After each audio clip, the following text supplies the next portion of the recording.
नमस्कार दोस्तों, Soni special legal में आपका स्वागत है। आज मैं आपसे बात करूंगा जो हिंदुस्तान में सिंगर्स होते हैं, आर्टिस्ट होते हैं, इनको कॉपीराइट एक्ट में क्या प्रोटेक्शन मिलती है। आज मैं आपसे बात करूंगा जितने भी कंटेंट क्रिएटर्स हैं जो वीडियोस बनाते हैं उनके लिए कॉपीराइट की इंपॉर्टेंस क्या और कैसे उनको कॉपीराइट लॉस का ध्यान रखना। देखिए, अगर आप कोई भी वीडियो बनाते हो, इन्वेस्टर हो, प्रोड्यूसर हो, सिंगर हो, वीडियो क्रिएटर हो, तो आईपीआर को समझना बहुत जरूरी है। जैसे मैं आपको बताऊं, आज के टाइम में ना म्यूजिक और स्ट्रीमिंग सर्विसेज के अंदर आईपीआर का सबसे बड़ा खेल आता है। जैसे टेलर स्विफ्ट की मैं बात करूं तो 2014 में इनका गाना चलता था स्पॉटिफाई के ऊपर। अब हुआ क्या, इनका गाना प्रॉफिटेबल हो ही नहीं पा रहा था। स्पॉटिफाई की पॉलिसी थी फ्री यूजर्स के लिए कि अगर आप हमारा ट्रायल लेते हो तो हम आपको गाना फ्री में देंगे। उसके चक्कर में इनको नुकसान हो रहा था। इन्होंने सीधा लीगल नोटिस दिया, स्पॉटिफाई वालों से बात करी और अपना गाना रिमूव कर लिया।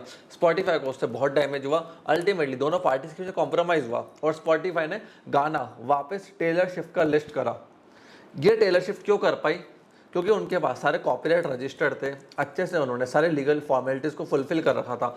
अगर उन्होंने कोई गलत डॉक्यूमेंट पर साइन कर दिया होता, कॉपीराइट उनके पास होता नहीं, तो उनको चाहते हुए भी वो गाना नहीं हटा पाती। अब एक चीज़ समझिए, कॉपीराइट एक्ट के अंदर है ना किन किन चीज़ों का हमें ध्यान रखना है। देखिए, एक चीज़ समझिए, सबसे पहला होता है फोटोग्राफी ऑन सोशल मीडिया। आज के टाइम में ये बहुत बड़ा मार्केट बन चुका है फोटोग्राफी का। कभी भी फोटोग्राफ ले रहे हो, अपना वाटरमार्क उसके ऊपर दो। और एक चीज़ का ध्यान रखना, आज के टाइम में ना बड़े बड़े लोग, बड़े बड़े क्रिएटर्स जो फॉरेन के अंदर बैठे हुए हैं, वो लोग एजेंसीज को हायर करते हैं। अगर आप इंटरनेट से कोई इमेज उठा रहे हो, अपनी वेबसाइट के ऊपर यूज़ कर रहे हो without their permission, they can send you legal notice और आप पे केस फाइल कर सकते हैं। ऐसी बहुत सारी वेबसाइट है जो हजारों करोड़ों का हर साल क्लेम वसूल करती है उन लोगों से जो लोग फ्री में इमेजेस यूज़ करते हैं। और देखो, 100 में से 1000 में से एक बंदा पकड़ा जाता है, उससे ये 8-10 लाख वसूल कर लेते हैं। तो इसलिए ध्यान रखना कि किसी भी इमेज को यूज़ करो, देख के करो कि फ्री ओपन सोर्स में अवेलेबल है या नहीं है, क्योंकि बहुत दिक्कत आती है। एक फोटोग्राफर था डैनियल करके, उसने एक एजेंसी को हायर करा और सामने वाली कंपनी को सू कर लिया।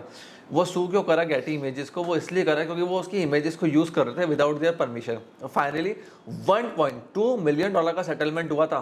$1.2 मिलियन का मतलब पता है आपको? हिंदुस्तान के अंदर 8-9 करोड़ रुपए का सेटलमेंट था। इसीलिए आप कभी भी किसी की इमेज, वीडियो, म्यूजिक ले रहे हो, चेक करो ओपन सोर्स में है या नहीं है। कॉपीराइट का उसमें पूरा रोल चेक कर लेना। फिर उसके बाद काफ़ी सारे लोग मेरे से क्वेश्चन पूछते हैं, सर ये जो मेहंदी होती है, मतलब हीना, क्या कॉपीराइट में आती है? देखो, अगर मैंने हीना का एक डिज़ाइन बनाया, एक फ़ोटो ली, उसको सोशल मीडिया पर डाल दिया, तो वो मेरा कॉपीराइट है। बट हीना मैंने हाथ पे बनाया तो ये डिज़ाइन एक्ट में रजिस्टर्ड होगा। आप समझे? नहीं तो वापस समझाता हूँ। एक फ़ोटो है मेहंदी के डिज़ाइन की, फोटो कॉपीराइट में जाती है। और अगर मुझे डिज़ाइन प्रोटेक्शन चाहिए तो मैंने अगर हैंड में उसका डिज़ाइन बनाया तो वहाँ पे मैं डिज़ाइन राइट्स ले सकता हूँ कि यार मैं हाथ में ऐसे ऐसे मेहंदी बनाता हूँ, क्योंकि जो डिज़ाइन होते हैं ना वो डिज़ाइन एक्ट में रजिस्टर्ड होते हैं। इस चीज़ का ध्यान रखना। अब डिजिटल क्रिएटर्स के लिए मैं कुछ चीज़ें बता रहा हूँ जिनको नोट डाउन कर लेना। सबसे पहला, एजुकेट करो अपने आप को कॉपीराइट लॉ के ऊपर। कॉपीराइट लॉ को समझो। उसके लिए आप नेट पर आर्टिकल्स पढ़ सकते हो, ब्लॉग्स पढ़ सकते हो, मेरी वीडियोज़ को जाके देख सकते हो। और अगर किसी ने आपके आर्टिस्टिक वर्क को यूज़ करा, इमेजेस को, साउंड को, ग्राफिक्स को, कुछ भी, तुरंत उसको लीगल नोटिस भेजो, ईमेल भेजो, जिससे आपके पास हमेशा एविडेंस रहे कि यार सामने वाला मेरे प्रॉपर्टी को यूज़ कर रहा था और मैंने तुरंत उसको लीगल नोटिस भेजा। वो बहुत काम की चीज़ होती है। टेक्नोलॉजी का लेवरेज समझो। देखो, टेक्नोलॉजी की मदद से आप आईडीज़ बना सकते हो। कंटेंट आईडी बनती है यूट्यूब के ऊपर, उससे भी आप ट्रैक कर सकते हो कौन आपकी वीडियो को, फोटोज़ को, सॉन्ग्स को यूज़ कर रहा है। और DRM होती है चीज़ें ई बुक्स के लिए, डिजिटल राइट्स मैनेजमेंट, उनका भी समझो, उनका भी ध्यान रखो। ये भी सॉफ्टवेयर्स आते हैं। कोलैबोरेट भी आप कर सकते हो अदर क्रिएटर्स के साथ कि आपको लगता है उसका म्यूजिक अच्छा है, मेरी वीडियो अच्छी है, मैं कुछ पार्ट रॉयल्टी का उसको शेयर कर दूंगा, तो उससे रिटर्न मेल पे एग्रीमेंट ले लेना। लेटर ऑन लोग क्या करते हैं, यूट्यूब पर स्ट्राइक मार देते हैं। काफ़ी सारे क्लाइंट्स के मेरे स्ट्राइक आती है, फिर यूट्यूब चैनल बंद हो जाता है, क्योंकि बात ओरली होती है, लेटर ऑन मना कर देते हैं, यूट्यूब पर स्ट्राइक मार देते हैं, आपके पास एविडेंस होती नहीं है। तो हमेशा रिटर्न ईमेल कम्युनिकेशन रखो, वो यूट्यूब को दिखाओ कि हमारे बीच में कम्युनिकेशन हुई थी इस चीज़ को लेके, ताकि आप पे स्ट्राइक ना आए और आपका चैनल बचा रहे। और देखो, पूरा एक्टिव रहो अपने कंटेंट को लेके, अपने वीडियोस को लेके, हर चीज़ को लेके। उससे क्या, फिर आपको दिक्कत नहीं आएगी। अब जैसे मैंने आपको कहा था, किसी आपके साथ कोलैबोरेशन करती हो तो उस समय ईमेल पे सारी चीज़ शेयर करो, कोलैबोरेशन एग्रीमेंट करो, जिससे यूट्यूब को आप दिखा पाओ, किसी को दिखा पाओ कि हमारे बीच में कोलैबोरेशन था, मैंने जानबूझ के इसका कंटेंट, इसका म्यूजिक यूज़ नहीं करा। दूसरा होता है वर्क फॉर हायर एग्रीमेंट, मतलब मैं गाना बना रहा हूँ, अब मुझे वीडियो वाला बंदा चाहिए एक दिन के लिए, म्यूजिक वाला चाहिए, लाइट वाला चाहिए, तो मैंने हायर एग्रीमेंट बनवा लिया कि मैं आपको एक दिन के लिए हायर करूँगा, आपका म्यूजिक में कोई लेना देना नहीं है, सिर्फ जो आपसे मैंने सर्विसेज लिए मैं आपको उसका डायरेक्टली पैसा दे दूंगा।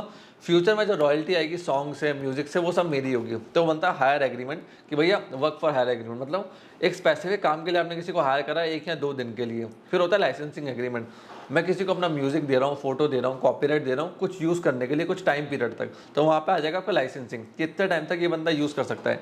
फिर आएगा डिस्ट्रीब्यूशन एग्रीमेंट, मतलब अगर मुझे डिस्ट्रीब्यूटर्स बनाने मेरी फ़ोटो के, वीडियो के, कंटेंट के, कोर्स के, ब्लॉग के, तो वहाँ पे डिस्ट्रीब्यूटर आता है कि उनको राइट्स दे दिए, अब वो आगे बेचते रहे, वन टाइम रॉयल्टी वो आपको देके चले गए। तो ये सारे एग्रीमेंट्स भी आपको समझना जरूरी है, जिससे आपको फ्यूचर में कॉपीराइट के अंदर कोई दिक्कत ना आए। फ्रेंड्स, कॉपीराइट लॉ आज के टाइम में बहुत तेज़ी से एमेंस हो रहा, बढ़ रहा है, हिंदुस्तान में यूज़ बढ़ रही है। क्यों? क्योंकि डिजिटल स्पेस बहुत तेज़ी से बढ़ रहा है। पहले इतना था नहीं, लोग फोटो खींचते थे, कैमरे में रखते थे, नॉर्मल अखबारों में, न्यूज़पेपर में छपती थी। अब सोशल मीडिया पे, फेसबुक, इंस्टाग्राम, यूट्यूब और सोशल मीडिया पे फोटोज़ की जरूरत पड़ती है। Even you are creating a website, photos की जरूरत है। जैसे मेरा क्लाइंट था, उसने बहुत अच्छा काम करा, वो बहुत आर्टिस्टिक वर्क बनाता था। जब हमारे घर में इंटीरियर का काम होता था, वो इंटीरियर काम में क्या करता था, जो वो डिज़ाइन बना रहा है ना, उन डिज़ाइन के फोटोज़ को वो खुद पूरा डिज़ाइन करता था बैठ के, फिर उसका वो कॉपीराइट ले लेता था। उससे क्या है, मार्केट के अंदर जब अमेजॉन पे किसी ने कॉपी करा, फ्लिपकार्ट पे करा या दूसरी वेबसाइट्स पे करा, ई कॉमर्स के ऊपर, तो तुरंत वहाँ वो क्लेम डाल देता था, वहाँ से वो इमेजेस रिमूव होती थी और उससे उसकी मार्केट में मोनोपोली बनती थी और वो हायर प्राइस, मतलब डबल ट्रिपल रेट के ऊपर बेच पा रहा था। फ्रेंड्स, अगर आपको भी आईपीआर को और अच्छे से समझना है, मेरे पूरे चैनल को चेकआउट कर सकते हो। कोई आपके मन में डाउट है, क्वेश्चन है regarding copyright, trademark, patents, comment section आपके लिए खुला है। कोई भी आर्टिस्टिक वर्क के रिगार्डिंग क्वेश्चन है, कमेंट सेक्शन में कमेंट करके आप मेरे से पूछ सकते हो। आपने इस वीडियो को यहाँ तक देखा, हम लोग सपोर्ट दिया, उसके लिए धन्यवाद।